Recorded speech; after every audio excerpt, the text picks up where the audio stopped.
नेपालका स्कुलका किताबहरू किन अरुचिकर छन्? धेरै विषय र किताबले विद्यार्थीमा कस्तो असर पर्छ? नयाँ र रमाइलो शैलीका किताब किन आवश्यक छन्? पाठ्यक्रम विकास केन्द्र र सरकारको भूमिका, शिक्षामा सुधारका व्यवहारिक उपायहरू। नमस्कार साथीहरू, हामी आज एउटा अत्यन्तै महत्त्वपूर्ण विषयमा कुरा गर्न गइरहेका छौँ। नेपालका माध्यमिक विद्यालय तहसम्मका विद्यालयमा पढाइने पाठ्यपुस्तक किन अरुचिकर छन्? किन यी पाठ्यपुस्तकहरू विद्यार्थीहरूको अरुचिकर बनेका छन्? अब नयाँ र अत्याधुनिक सोचका पाठ्यपुस्तक तुरुन्तै सिर्जना गर्नुपर्ने जरुरी भइसकेको छ। नेपालमा हालका पाठ्यपुस्तकहरू हेर्ने हो भने कक्षा 1 देखि 10 सम्मका विद्यार्थीहरूमा धेरै विषय, धेरै किताब र धेरै गृह कार्यको भारी छ। कक्षा 8 सम्मका विद्यार्थीहरूले दैनिक 7 देखि 10 विषय पढ्नुपर्ने हुन्छ र प्रत्येक विषयका अलग अलग पुस्तक, नोटबुक, अभ्यास पुस्तिका यी सबैले विद्यार्थीहरूको शैक्षिक जीवनलाई तनावपूर्ण बनाइदिएका छन्। तर प्रश्न उठ्छ, के यति धेरै किताबले विद्यार्थीको ज्ञान बढाइरहेको छ त? कि उनीहरूलाई अज्ञानी, थकित, अधम, अनुशासनहीन, रिसाहा, अनैतिक, आलसी, अधैर्य, लक्ष्यहीन, रिसाहा, अधर्मी, अमर्यादित, कुसंस्कारी, अटेरी बनाइरहेको छ त भन्ने प्रश्न उठेको छ। नेपालका अधिकांश पाठ्यपुस्तकहरू अझै पनि 20-30 वर्ष अघिका शैलीमा लेखिएका छन्।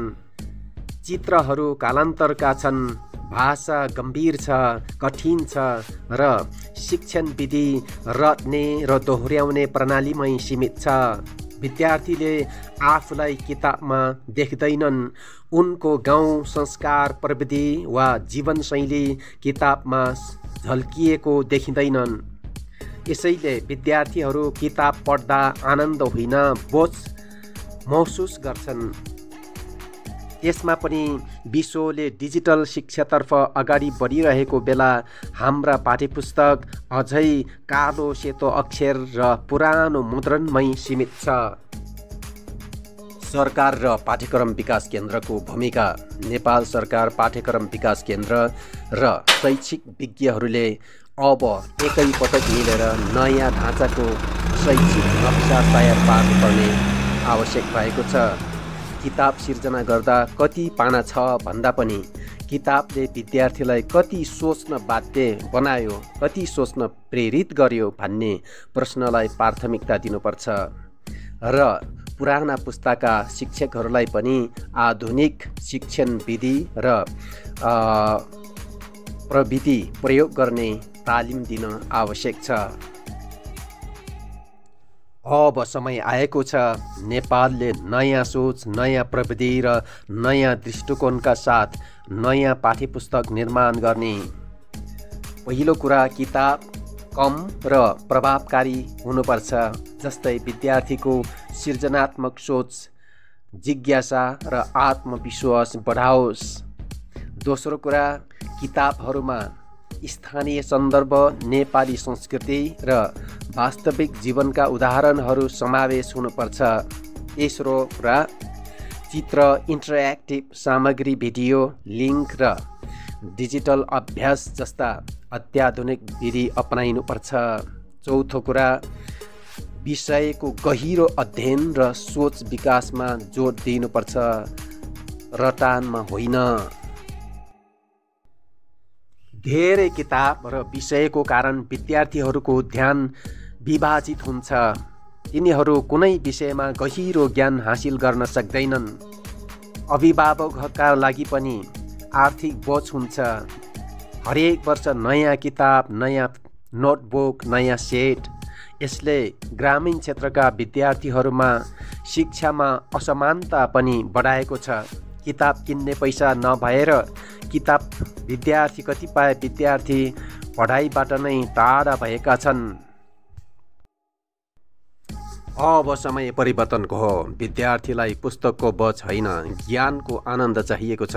त्यसैले नेपालका माध्यमिक तहसम्मका सबै पाठ्यपुस्तकहरूलाई नयाँ ढङ्गले रमाइलो शैलीमा र आधुनिक सोचका साथ पुनः सिर्जना गर्न अति आवश्यक भइसकेको छ। हाम्रा समाजका अगुवाहरू शिक्षकहरू अति नै चिसो छन्। आफ्नो हरमुनि पानी परिसक्दा पनि थाहा पाउँदैनन्। राजनीतिमा नेताको घमण्डले देशको गति यस्तो भएको छ। अनुसन्धान जिरो छ। अनुसन्धान गर्ने पद सिस्टम बसाएको भए कहाँ के हुँदैछ, अब के गर्नुपर्छ, कहाँबाट पानी पस्न थाल्यो भन्ने थाहा हुन्थ्यो, जानकारी पाइन्थ्यो र बेलैमा सचेत भइन्थ्यो र ठुला घटनाहरूबाट बचिन्थ्यो। त्यस्तै शिक्षकहरूमा पनि अहङ्कार भरिएकोले विद्यार्थीको हालत नराम्ररी बिग्रिएको छ। शिक्षकहरूको अझै होस आएको छैन। विद्यार्थीहरू सम्हाल्न नसक्ने गरी बिग्रिएका छन्। देशभरिका विद्यार्थी कुलतमा फँसेका छन्। व्याख्या गर्न पर्दैन, सबैलाई थाहै छ। 2 अक्षर पढ्दैमा, 2 अक्षर पढ्न आउँदैमा ज्ञानी भइँदैन। आज संसारका विद्वानहरू, धनाढ्यहरू वर्षमा अरबौं कमाउनेहरू सामान्य पनि सानो भनिनेले पनि महिनामा 20-30 करोड आम्दानी गर्नेहरू फाइदा मात्रै आफ्नो भाग। उद्योगी व्यापारीहरू आफ्नो व्यापार धन्दालाई अटोमोटमा लगेकाहरू र डिग्री हासिल गरेर उमेर खाएर मल्टिनेसनल कम्पनी सञ्चालन गर्नेहरू पनि अझै आफूमा ज्ञानको कमी भएको महसुस गर्दै वर्षेनी करोडौं रुपियाँ तालिममा खर्च गर्छन् र उनीहरू विद्वान हुँदै जान्छन्। त्यत्रो भइसकेर पनि उनीहरू अझै आफूमा ज्ञानको कमी भएको महसुस गर्छन्। तर हाम्रा यहाँका एसएलसी पढ्यो, 12 पढ्यो भने चाहिँ ब्याचलर गर्यो, मास्टर गर्यो भने त भुइँमा खुट्टै नटेक्ने, मैले जति कसैले जानेको छैन भन्ने। यो अहङ्कार यही हो परिवारमा दरिद्र आउने, कहिल्यै माथि जान नसक्ने, सम्बन्ध राम्रो नहुने, डिभोर्स हुने, यी घमण्डकै कारणले हो। भएको केही होइन, घमण्डको मात्रै थुप्रो। एउटा भनाइ छ नि अङ्ग्रेजीमा, हाफ नलेज इज डेन्जरस भन्ने हो। हाम्रा यहाँका मान्छेहरू यस्तै भएका छन्। कुनै कुरोमा पख्त छैन, अलिअलि पढ्यो भने मै जान्ने मै सुन्ने। शिक्षकले कमसी कम बेला बेला गम्भीर भएर एक्लै बसेर सोच्नु पर्ने, आहा मैले यतिका वर्ष पढाएँ, मैले पढाएको बच्चाहरू त यस्तो हुँदैछ, के हो, कसरी गर्ने हो, किन यस्तो भयो भन्ने त सोचिनुपर्ने हो त। खै र कमजोरी शिक्षकको मात्रै होइन, अभिभावकको पनि छ। अभिभावकहरू कस्तो श्रीमान बन्ने, कस्तो श्रीमती बन्ने भन्ने अध्ययन नगरिकन, पढाइ नगरिकन, तालिम नगरिकन हत्त न पत्त पोइ खोज्ने, जोइ खोज्ने, श्रीमान खोज्ने, श्रीमती खोज्ने, अनि बिहा गरेपछि हत्त न पत्त बच्चा जन्माउने। बच्चा जन्माउनुभन्दा अगाडि कमसे कम सोच्नु पर्ने, के खुवाउने, कसरी पाल्ने, कस्तो व्यवहार बनाउने, कस्तो मान्छे बनाउने, कस्तो छोरा बनाउने, कस्तो छोरी बनाउने भन्ने त अध्ययन हुनुपर्थ्यो, तालिम हुनुपर्थ्यो। यी सबै नगरिकन हत्त न पत्त बच्चा जन्माउने। हाम्रो समाज पनि त्यस्तै छ। फेरि कति पढ्यो, कति तालिम गर्यो, त्यो श्रीमती बन्न लायक छ कि छैन, श्रीमान बन्न लायक भयो कि भएन, बिहा गरेपछि बच्चा पाल्न सक्छ कि सक्दैन भन्ने सोच्नु छैन। अघि नै हत्त न पत्त अलि दिन बिहा गरेन भने किन बिहा गरेनस्, फाल्नाको छोराले किन बिहा नगरेको, फाल्नाको छोरीले किन बिहा नगरेको भनेर कसकस गरेको गरी गर्छ। एउटा बिहा गर्न नसक्ने, एउटा पोइ पाउन नसक्ने, एउटा श्रीमती ल्याउन नसक्ने, एउटा केटी ल्याउन नसक्ने भन्दै गर्छ।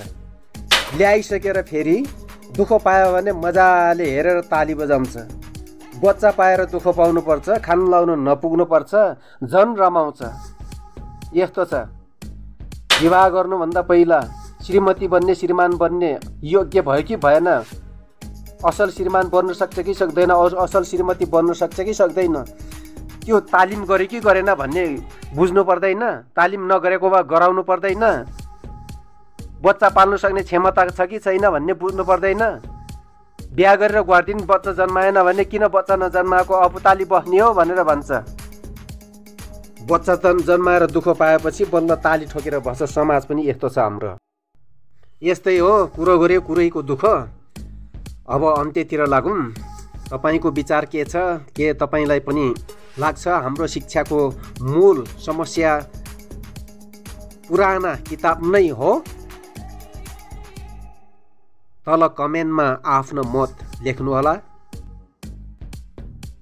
यदि तपाईँलाई यस्तो सामाजिक र शैक्षिक विषयका भिडियो मनपर्छ भने भिडियोलाई लाइक, सेयर र च्यानललाई सब्स्क्राइब गर्न नबिर्सनुहोला। धन्यवाद। फेरि अर्को जानकारीमूलक भिडियोमा